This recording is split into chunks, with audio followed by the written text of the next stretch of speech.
Class করতে চাই, স্যারেরা আমাদের ক্লাসে আসছে না। আমরা চাই স্যারেরা আমাদের ক্লাসে আসুক, আর আমরা চাই স্যারেদের সম্মান যাতে বজায় থাকুক।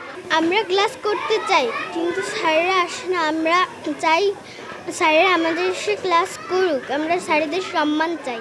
আমরা চাই আমাদের টিচাররা আমাদের ক্লাস নিক। আমরা চাই স্যাররা যেন আবার আমাদের ক্লাস নেয়। 3টি দাবির জন্য আমরা আমাদের কর্মবিরতি চলমান রেখেছি।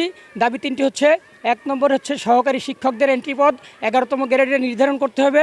2 নম্বরে আমাদের দাবি হচ্ছে সহকারী শিক্ষকদেরকে শতভাগ পদোন্নতি দিতে হবে।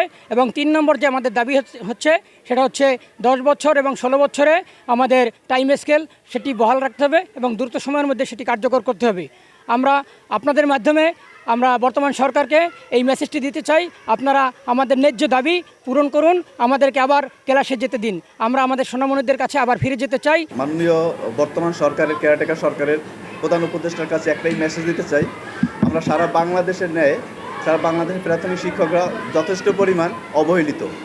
আমাদের এই কর্মসূচি চলতেছে কারণ আমরা চাই না যেন আমাদের বাচ্চাদের ক্লাস বন্ধ হোক, কিন্তু তারপর আমরা আমাদের পেটের ক্ষুধার জ্বালায় আমরা আজকে কর্মবিরতি পালন করতেছি। আমাদের 3 দফা দাবি কেন্দ্রীয়ভাবে ঘোষিত হয়েছে, সারা বাংলাদেশ সেই একই দাবি পালন করতেছে। আমরা নাজিপুর উপজেলায় 182টা বিদ্যালয়ে আমরা সেই কর্মসূচির সাথে একত্রতা প্রকাশ করছি এবং আমরা সেই কর্মসূচি পালন করতেছি।